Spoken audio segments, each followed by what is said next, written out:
Welcome into another edition of our Cubs Recap Podcast, along with my partner, Gordon Wittenmeyer. I'm David Kaplan, and our special guest is my good friend, Jim Bowden, GM with the Reds and then GM with the Nationals, now a star on MLB Network. Jim, thank you for taking time for us. I told you before we came on, Jed Hoyer is taking it from all sides here because this team has been in last place a good portion of the season. They're a half game in front of the Cincinnati Reds right now with a payroll that dwarfs the rest of the National League Central. What is your take from your seat? You have such an informed seat because you were a GM twice.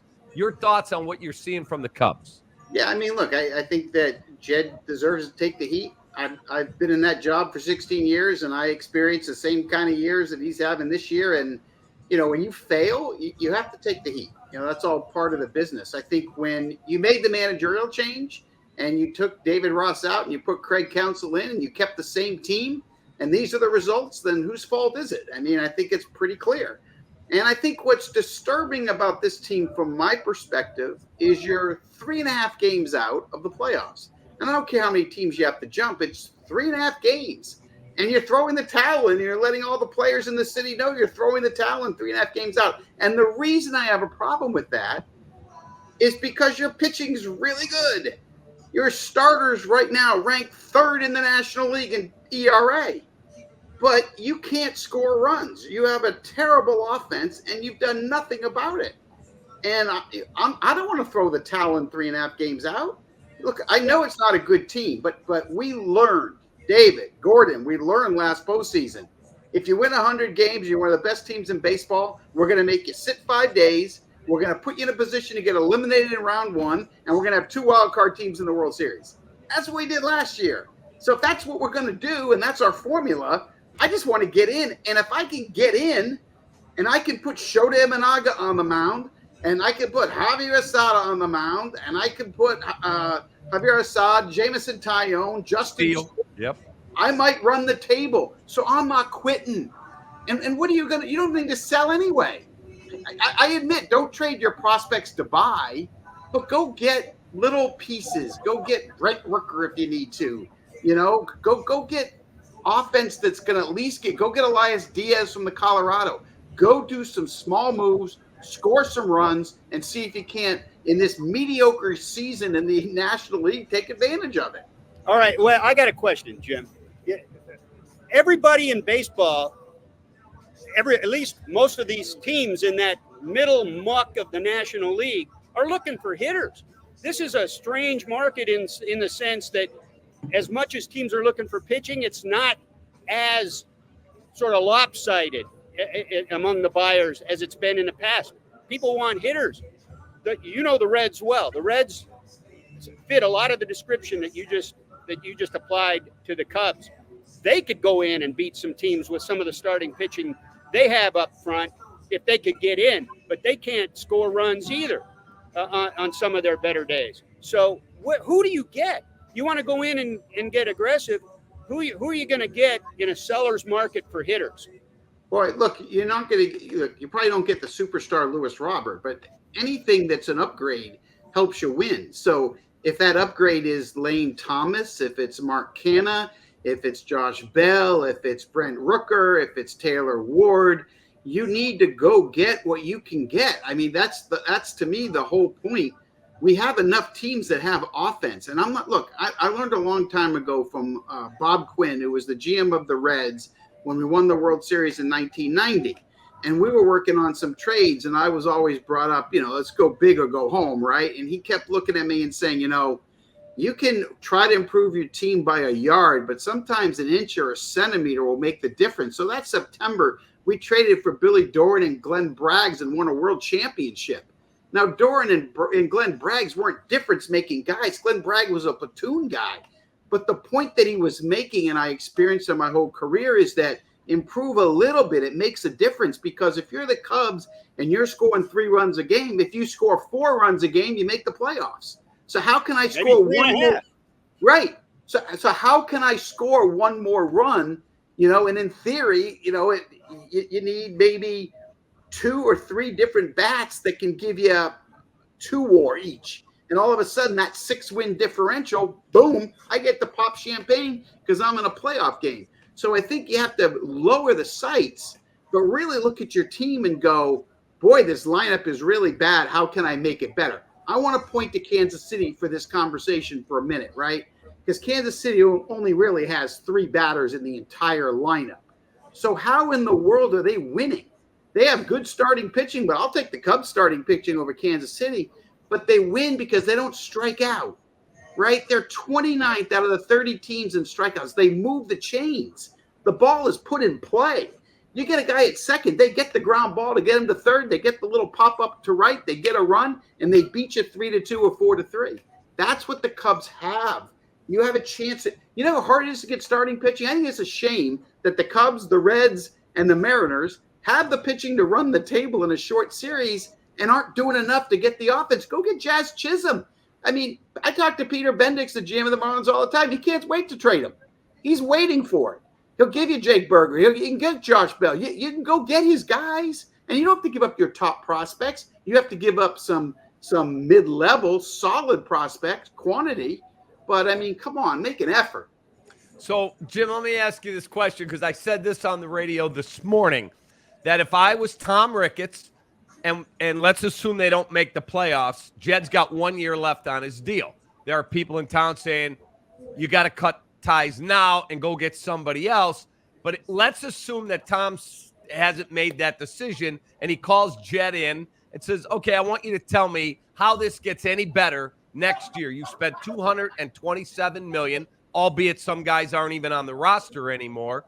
How does this get fixed, and why should I not make a change? How does and I think Jed has a really good answer that he's going to be able to give the ownership, which I'm sure Tom Ricketts is already well aware, which is I have been building up the farm system, and we're not at that timetable yet.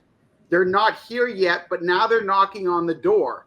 And I'm gonna be able to show you, Owen Casey to play in the outfield. I'm gonna bring up Cade Horton for you to see. Kelvin Alcantara is close. Matt Shaw is close. Here they come, and we're gonna play a little bit of checkbook baseball to get a free agent or two, combined with the kids that are coming, and it'll come together. And so his ability right now, what Jed is doing, the way I view it, is he's buying 1 more year. By sitting here and throwing in the towel right now, I'm going to sell. I'm going to build for 25 and beyond. That's my sell point to ownership. I'm going to go get a piece for next year now. I'm going to sign a free agent or 2 in the offseason, and my kids will be ready at the same time, and I'll be there. And if I'm Tom Ricketts, I'm like, okay, you got 1 more year left, and let's get it done. Yay, here we go. If I'm Tom Ricketts, why the hell should I think that that's going to happen? Why should I trust what I've seen the last year plus, call it 2 years? He did a pretty good job of putting some bullpen pieces together 2 years ago, but not these last 2 seasons. That's been an utter failure. He goes out and gets the manager and basically pins last year on the manager and gets worse this year with essentially the same team. Yeah. Sure, he's building the farm system. He's also playing checkbook roster moves now with some of the guys they're doing. That was what some of these signings were supposed to be incrementally the last 2 years. Why should I give him another year of that process when he's only gone backwards? That's a fair point, Gordon. And he may cut ties, and he may go in a different direction. He absolutely might. My gut says he'll give him 1 more year. My gut says that Jed has a pretty good argument of running it back 1 more year. I think the front office in Toronto is under more pressure right now than the Cubs because they're doing the same thing the Cubs are. Exact same thing. We have a bad team. We have a bad lineup. You only have 2 everyday star players in Guerrero and Bichette, and Bichette's hurt and not playing well. And the Toronto Blue Jays have a pretty good rotation, but they have nothing coming at all. They can't even point to what the Cubs are pointing to. And now, instead of trading Guerrero and Bichette, which they're not going to do, they're saying we're going to try to run it back 1 more time. And normally it doesn't work. It just doesn't. But, I think my feeling is, from what I'm hearing, is Tom will give Jed and Carter 1 more year. And then they're gone. In terms, Jim, of what the Cubs currently have, you hear, fans, they get emotional, which I understand. Yeah. I'm a fan too, but they go, blow it up. What do they really have if he chose to trade pieces? Because I don't think he has that much to move other than a little something for Neris. He'll get something for Mark Leiter Jr. And would you trade Jamison Tyone, or would you keep him with 2 more years of control? I mean, look, if I'm trying to win next year, I want to keep the starting rotation. It's third best in the league, the rotation in ERA. I don't know why. I mean, you know how hard it is to build a rotation? You've got 4 guys with ERAs this minute under 3.2. 4 guys pitching half your games at Wrigley Field. You got to. If you don't have a bullpen, you don't win. Why does Cleveland have the best record of the American League? Because their bullpen is amazing. Load up the bullpen, add to the offense. You can turn it around quickly. That's going to be Jed's argument to ownership. And between the prospects and free agent dollars they have to spend, he can do it. You can rebuild a bullpen in an offseason. You don't have to spend money to do it either. You just got to make wise, smart decisions like Cleveland does. Hey, I got so. Would you trade Tyone? And I think he's got 1 more year left on his contract. Two more. 2 more years. So he's got 2 years left on his contract. You've got some young kids coming, you think. You got some young kids that have already pitched in the big leagues that you think might be able to be part of a rotation, maybe even next year. So maybe you can do that and reallocate some of that money.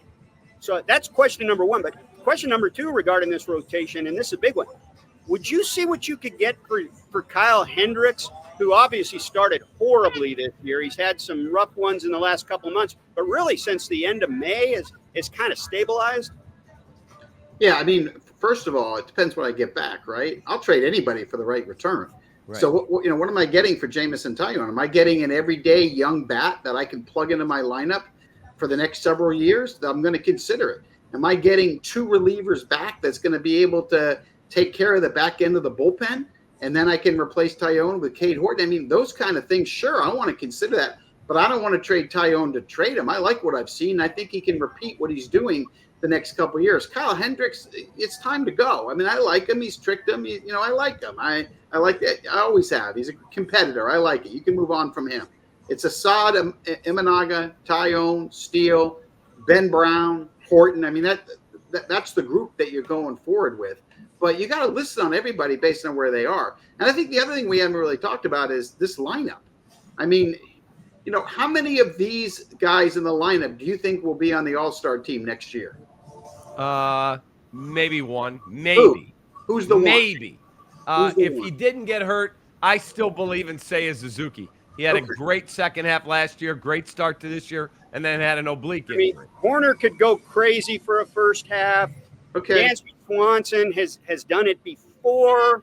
Cody, I don't know. Cody Bellinger. Yeah, I don't know. I mean, it's a great question. Yeah, I mean, I'm just making a point that and the point is that you're trying to win right now with Michael Tauchman. You're trying to win now with Thomas Nido.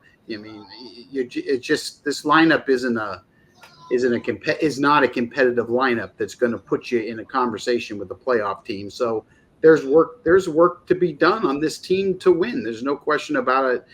And I think it's been a disappointing year, but I do think that, Jed needs to be accountable for. You fired David Ross, and then you made the statement that you were good enough and just needed a different manager to take you over the top. We talked last year in September, and I remember I told David, this is not a playoff team. David thought they were going to get in. I said, they're not going to get in. They're not that good. Yep. And they did not get in. And they basically ran the same team back with one of the better managers in baseball. And all you have to do is look to see the holes and the problems and the mistakes that they made. Mistakes are fine. You just got to fix them. So now you looked at this, like Toronto, you looked at the same team 2 years in a row. You can't do it a third year or they won't make it to July. All right, let me ask you a question, because a year ago, Jed was in sell mode. The Yankees are tracking Cody Bellinger, and then they get super hot the last 2 weeks of July, and the players come to him, led by Dansby, saying, you can't break this up. You got to keep it together. All right, I'll keep it together. But he doesn't add on any bullpen, and he falls 1 game short of the playoffs. My point is, if you truly believed in yourself, this isn't a good enough team, then you can't listen to what the players say, then make your deals. And if you're going to let yourself get convinced, then you owe it to that team to add to the bullpen, right? Yeah, I mean, my own opinion is you're 3.5 games out. You owe it to the players in that clubhouse. You owe it to the fans. You owe it to the front office executives. You owe it to everybody to try to get in and win. In this format, the way we do 2 out of 3 and the way it's an advantage for the wild card teams, you got to fight. So, and relievers are available. I mean, if you call Washington, Mike Rizzo will trade you Kyle Finnegan. If you call the Marlins, they will trade you Tanner Scott right now. In fact, if you call San Francisco, Farhan Zaidi will give you Doval too, if you want a closer at the back end. So, the point is, I think you keep fighting, even though the fight may not get you to the playoffs. The fact that you're trying to win is important in an organization when you're this close. You quit at 3.5, you'll see by August 15th how quick you go from 3.5 to 8 or 10. It'll just drop because players know it and they quit. Not on purpose, but they quit historically. You're too close in a league where anybody can win it. I would never give in, ever. That doesn't mean I would trade any of my good prospects to try to add pieces, but you don't have to. You don't. You can use your system. I mean, Kansas City was creative in getting Hunter Harvey from Washington. That was a nice pickup. Harvey would have looked nice with the Cubs. Well, that brings up an interesting point, because if you view Jameson Taillon as a long-term asset with 2 more years on that contract and part of trying to win next year and the year after, and you view this as, because there's so few sellers, it's kind of a seller's market out there, then maybe this idea of telling everybody we don't expect to add at the deadline might be able to be read as we're going to mostly stand pat. And if they do, it's really hard to predict what that National League wildcard race is going to look like. I mean, what if they get on a heater for 2 weeks? Yeah, with the group they got. Yeah, I think one of the things that you can do is you can buy and sell at the same time without telling your fans and without telling the media that that you're going to sell. I mean, you can trade Taillon and make a deal that makes your team better just because you trade him. I mean, you get 2 relievers and a young position player prospect, and all of a sudden you literally have a better baseball team, even if people don't see it initially. And I think, when we see a team like Tampa Bay, that is exactly what Eric Neander is going to do here. He's going to trade some of his guys, but he's going to do it in a way to get major league talent back, and he's going to try to win. While he's selling, he's going to also be buying. He's just going to be younger and non-arbitration eligible. So I think if you're the Cubs, again, I don't want to make any moves that's going to affect my 25, 26, and 27 team. But I'm certainly going to do everything I can to help this group here be as competitive and give them a chance to win as I possibly can. That's just my own opinion. If I told you that the Chicago Cubs were a stock, would you buy stock in the Cubs thinking that team's coming, or you'd be maybe I'm going to wait? No, I'm not going to buy the stock in the Cubs. I'm talking for 25, 26. Yeah, I'm gonna buy Milwaukee. I'm gonna buy Cincinnati and Pittsburgh. Yeah. Tell me why. Okay, I think the Pittsburgh Pirates rotation's going to be pretty good for a while, as long as Skeens and Jared Jones stay healthy. Mitch Keller continues to be firm there. I think their young prospects are going to keep getting better. They've got more coming in the system, and he's got some prospects that he can trade. And there's some people who are going to want to go to Pittsburgh. They're up and coming. The Reds are a fascinating team. If you look at their expected win-loss record this year, at the All-Star break, they would have been 2 games out of Milwaukee at the All-Star break if you went by expected wins and losses. And that's with the entire team hurt. That's with their best player from last year, Matt McClain, not playing a game. He's been out with a shoulder. That's with Encarnacion Strand out for the year with a wrist injury. That's with center fielder TJ Friedel on the injured list practically the whole season, multiple times. So the offense hasn't been there. And yet the big question coming into the season is, what would the young pitchers look like? Well, they've stepped up. Hunter Green, Nick Lodolo, Andrew Abbott. The Reds have a strong farm system. Cam Collier's coming. I mean, Collier is coming so much that they had so much confidence in him. I saw him at the Futures game be the MVP and hit the home run, that they went and drafted Chase Burns when they could have had the power hitter from Georgia. But they took Burns to say, I'm going to add another starter here. So I just like the fact that the Reds and Pirates are building young rotations that are sustainable. They've got young stars. Ellie De La Cruz is going to be a superstar. He's one of the best athletes we've ever had in our sport. O'Neal Cruz is one of the best athletes we've ever had in our sport in Pittsburgh. So their position players are coming. And Milwaukee, the starting pitching is always going to make me nervous with Milwaukee, but trust me when I tell you that Matt Arnold knows how to put together position players. They're athletic, they play the game right, they play defense, and he's extremely aggressive. So I just like where they're positioned better. I look at this Cubs lineup, and okay, you said maybe Suzuki in the All-Star game, and then Gordon's, maybe Nick Horner if things go well, or Swanson. You like Michael Busch? As what? An average major league player? That's it. Nothing more. I mean, his numbers say he's better than average at first base. He's an average major league player for me. He's not going to move the needle. When you win championships, you got to hit Corbin Burns, right? I mean, you got to hit Tyler Glasnow. That's who you got to hit when it matters. When we sit there in October and cover these teams, we're going to cover stars. I'm going to see Bryce Harper and Kyle Schwarber, and I'm going to see Ohtani, and I'm going to see Mookie Betts. I'm not going to see Suzuki, Busch, and Swanson. I'm not going to cover them. And if I cover Swanson, he's hitting 7th for Atlanta. That's a great point. By the way, I'll add, I know the Reds a little bit.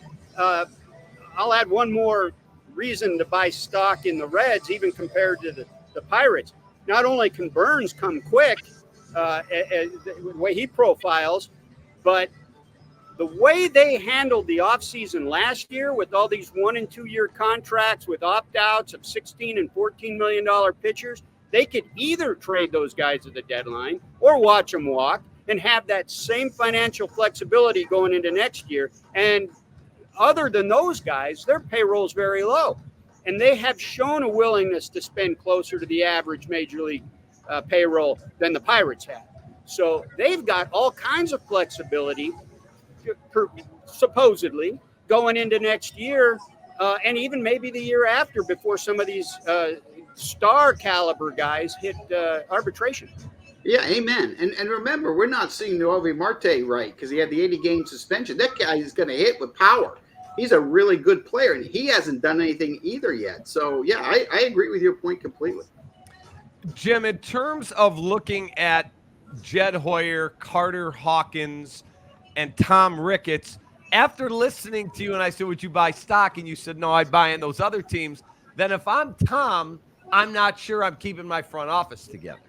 Well, I think when you make a commitment like he has to Jed and Carter, I kind of feel like they're allowed to have 2025 because that's the timeline of the prospects and the building and the plan that they brought out. And I think you deserve to have that to carry it out because, when you put a plan together, you need to deliver that plan. And if it ends up being a failure, that's when normally we do changes.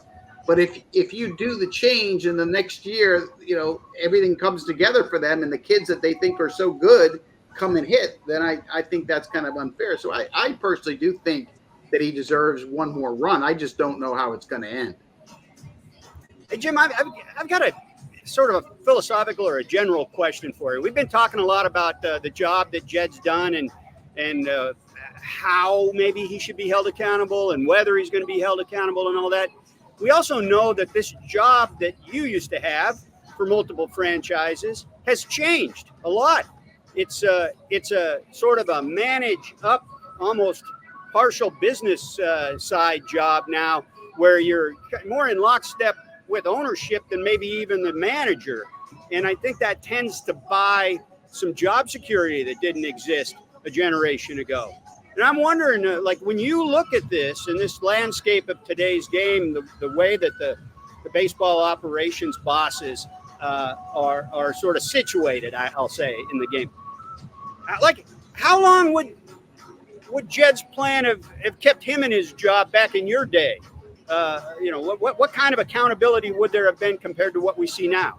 It all depends on who the owner is, right? I mean, if the owner was George Steinbrenner or Marge Schott, he'd have been fired 2 years ago. He'd have gone with David Ross last year. I mean, it all depends on the person. One thing that I will say is I never, in my 16 years as a GM, I never was able to make a move without ownership approval. And it didn't matter who the owner I was working for. It didn't matter if it was Marge Schott or Carl Lindner or Ted Lerner. They approved absolutely everything. And I always tried to explain to people the job of a GM or a president is really the agent for the owner. That's what you are. The players have their agents to represent them. The owners have the GMs to represent them, but that's what they're doing. Now, the GMs and their entire department will keep the owner informed of everything they're doing and why they're doing it. I couldn't make a trade without submitting a 20-page report on why we wanted to do it, all the different opinions we had from scouts, the analytic people, the manager, the coach. Like, it was so thorough, it was stupid. The public never sees those kind of things, but it's always the owner's call. You can recommend to the owner, and the owner most of the time will say yes if they trust you in baseball ops, and sometimes will say no. I had an owner in Cincinnati that said no because she liked the first baseman's wife. Oh, you can't trade Hal Morris. I love Megan. There's no way I'm trading Megan. Well, Marge, I'm not trading Megan. I'm trading her husband. You can still be friends. Well, I can't let you do that deal. That was for Raul Mondesi, who at the time had a chance to be a star player. But that's my point. And so I have a hard time believing in this day and age that Tom Ricketts isn't on page with Jed and with Carter with the direction. And that doesn't mean he doesn't wake up one day and say, I need a different voice leading this franchise because it's not working. That certainly could happen. But I don't think Jed and Carter are doing anything that the owner hasn't been in lockstep while he's been there and since they turned it over from Theo to him. Well, let me just one quick follow up on it. Is it at least fair to say that one of the big changes that's happened over these last, let's just say, dozen years, is that we've seen tanking across the board, right? And we've seen these multi-year processes for teams of all market sizes. Not all teams, but teams of all market sizes, including the Cubs. And I just wonder if the job is even more now about just lining the owner's pockets. It always has been, but even more that now than winning now necessarily being the priority and being judged and held accountable on necessarily your level of winning. Winning makes you money. You want to make money, you win. You win as much as you can, the money will follow. But we know that's cyclical. It is cyclical. There's no doubt that it's cyclical. But, I mean, you're going to hire your baseball people to win. The biggest change between then and now is the fact that back then, I mean, when I was a GM, I was also the farm director and I was also head of the business department. I did everything.